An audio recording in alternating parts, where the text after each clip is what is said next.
Day care gynaecology robotic surgery के द्वारा व्यक्ति का सफलतापूर्ण इलाज किया जा सकता है।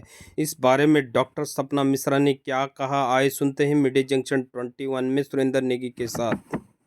सर्जरी क्या होती है, मेरी क्या जर्नी थी, क्या एक्सपीरियंस रहा है हमारा और सेम डे डिस्चार्ज क्या होता है। फोर्टिस हॉस्पिटल में हम रोबोटिक सर्जरी कर रहे हैं सिंस 2017 और हर साल कुछ ना कुछ उसमें इनोवेशन आती है जो हम आप लोगों तक लाना चाहते हैं। रोबोटिक सर्जरी क्या होती है? रोबोट सर्जरी नहीं करता, सर्जन ही सर्जरी करता है, बट ये टेक्नोलॉजी है जो एक सर्जन यूज करता है बेस्ट पॉसिबल आउटकम के लिए। जो सर्जरी लैप्रोस्कोपिकली पॉसिबल नहीं है, जो सर्जरी ओपन के द्वारा कॉम्प्लिकेशंस हैं, उस सर्जरी को आप आराम से रोबोटिकली कर। कौन कौन सी सर्जरी जो हम रोबोटिकली कर सकते हैं? सारी सर्जरी, सिजेरियन सेक्शन छोड़ के, बेबी पैदा करने को छोड़ के कोई ऐसी सर्जरी नहीं है जो रोबोटिकली पॉसिबल नहीं है। सो चाहे हिस्टेक्टमी हो बिना, जिसमें यूट्रस रिमूवल सर्जरी है, कैंसर की सर्जरी है, फाइब्रॉइड रिमूवल सर्जरी है, एंडोमेट्रियोसिस है, ओवरी में सिस्ट है, प्रोलैप्स है जिसकी बच्चेदानी नीचे आ जाती है वो सर्जरी है, कैंसर जो फैला हुआ है उसकी सर्जरी, या कोई भी गायनी सर्जरी, सारी की सारी सर्जरी रोबोटिक टेक्निक से पॉसिबल है। अब तक मैं 500 से ज्यादा, अराउंड 520 के आसपास रोबोटिक सर्जरी कर चुकी हूँ, which is highest in the country. और मेरा जो एक्सपीरियंस रहा है, किसी भी पेशेंट में हमें कोई कॉम्प्लिकेशन नहीं आई है।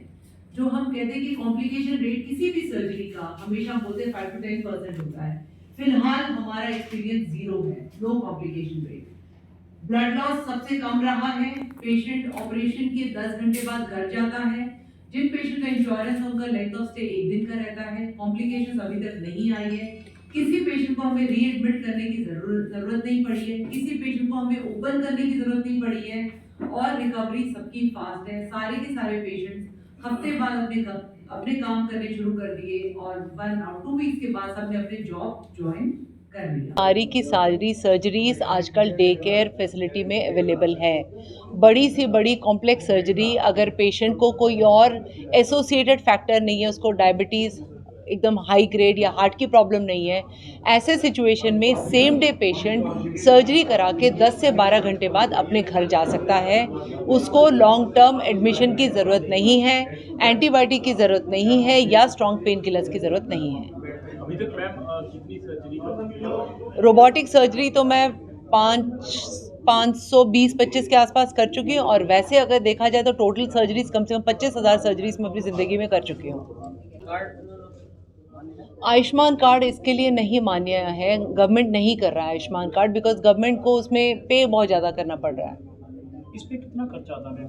रोबोटिक सर्जरी का अप्रॉक्सीमेट कॉस्ट बिटवीन 2 से 3 लाख के आसपास आता है। कैंसर सर्जरी का अराउंड 3 से 4 के बीच में आता है। कितने दिन में पेशेंट ठीक होकर जा सकता है? सेम डे, वही तो मैं बता रही हूँ, सुबह सर्जरी करो, 12 घंटे बाद पेशेंट चल के घर जा सकता है, और हफ्ते में बिल्कुल नॉर्मल। क्या हिंदुस्तान में यहीं पे है कि कहीं और भी? सेम डे सर्जरी सिर्फ हम कर रहे हैं, अदरवाइज पूरे हिंदुस्तान में 103 रोबोट्स हैं।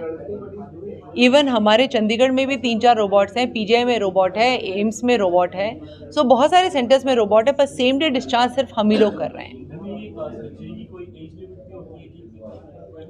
अगर पेशेंट को कोई और हार्ट या लंग्स की कोई प्रॉब्लम ना हो, सर्जरी की कोई लिमिट नहीं है। 16 साल से लेकर 80-90 साल तक की कोई भी लेडी अपनी सर्जरी करा सकती है। ये आपके इलाज कराने के लिए कहीं बाहर से भी आते हैं? जी, मेरा फोर्टिस मोहाली में हम लोग गायनी ट्रेनिंग सेंटर है, लाइक हम लोग ट्रेन करते हैं सर्जन पूरे इंडिया एंड वर्ल्ड के, कि वो ये टेक्नोलॉजी अपने हॉस्पिटल में कर। फोर्टिस का हमारा नंबर है 0172-469-2250। इस पे कॉल करके मेरे साथ कंसल्ट किया जा सकता है।